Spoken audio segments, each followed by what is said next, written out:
to my kitchen and another episode of The Holidays Are Coming. Today I'm going to make a no-bake cookie and it's going to be full of deliciousness, but it's going to feature the Peanut Butter and Company Crunch Time peanut butter, and it's going to be really a lot of fun to make. And let's go see how I'm going to throw these together.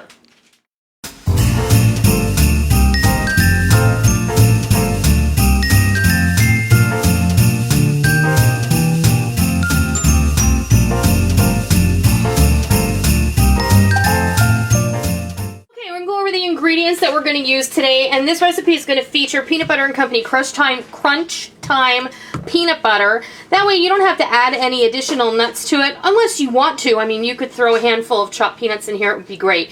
We're going to use a cup of the Crunch Time peanut butter. We're also going to build the base in a saucepan on the stove. We're going to use a half a cup of evaporated milk, a cup of sugar, a stick of butter, and here I have a teaspoon of vanilla extract and a teaspoon of chocolate extract.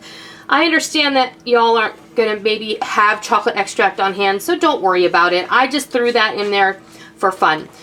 Then we're also going to use 2 cups of chocolate chips, 3 cups of Rice Krispies or puffed rice or something like that. These are just, this is just Rice Krispies, and then 3 cups of oats. So we're going to have chewy and crunchy and chocolatey and peanut buttery, and it's going to be great. And we don't have to bake them. We just have to cook it a little bit on the stove and scoop them and make some really amazing quick cookies. So we're going to move over to the stove and we're going to get going on this. Oh, and a cup of coconut if you like. Minus a pinch.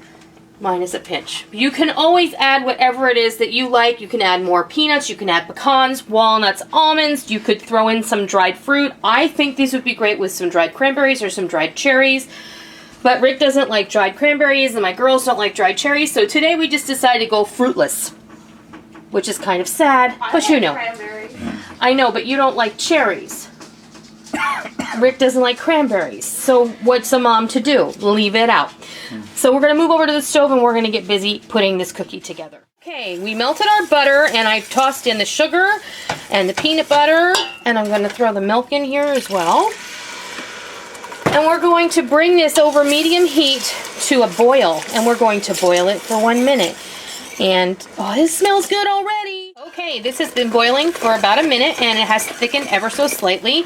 What I'm going to do now is I'm going to throw in those 2 cups of chocolate chips and get those going in there. I'm going to add my extract.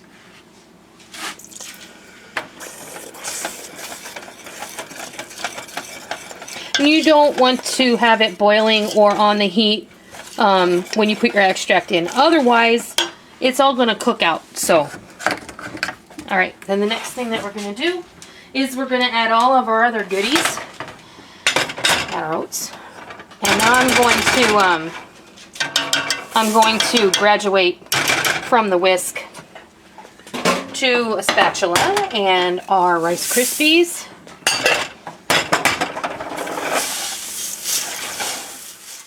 Oh, almost forgot the coconut.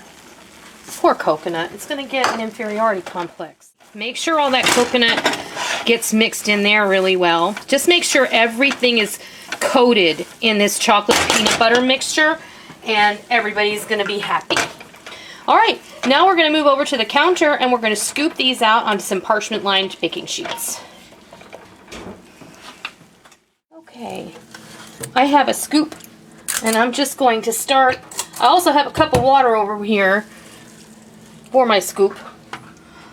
We're just going to scoop out these cookies. Okay, I'm finished up here. This is my last sheet, and I just wanted to let you know that you should just go down the line here. I have moistened my fingers just a little bit in some warm water. So the glass didn't work too well? The glass didn't work so well because it just kept sticking.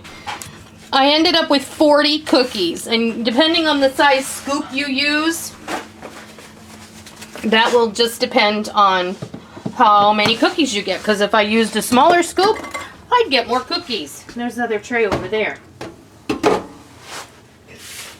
So just let these cool until they're completely room temperature. You can speed up the process by putting them in the fridge or in the freezer if you like, but these are going to harden up fine at room temperature. It's about an hour later. We've eaten our supper, and these no-bake cookies are all ready to have for dessert. They firmed up nicely and they're ready to eat. And I have to tell you, they're really delicious. They're chewy from the oats. They're crunchy and crispy from the Rice Krispies or Rice Bubbles, sometimes I hear them called. And then you can really taste the chocolate and the peanut butter in here. These were so simple. They're really going to be a great alternative or an addition to whatever else you make for your Christmas cookie trays or for gift giving this year. If you forgot that you have a cookie exchange the next day, these are easy to whip up and they use ingredients that you probably already have on hand in your pantry. They don't take very much time at all and they're really easy. So Kids can make them. Your kids can make them. They would love them. If you let the batter cool just a little bit, then they could actually form these with their hands and that would be big fun. So I hope that you consider making these. And they're just something fun and new and different. And don't forget that I use a Peanut Butter and Company Crunch Time peanut butter in these. And like I said, you don't have to use that brand, but it is an awesome choice. If you have it available in your area, give it a try. I hope that you try these cookies, and I hope that you love them. And until next time, happy holidays!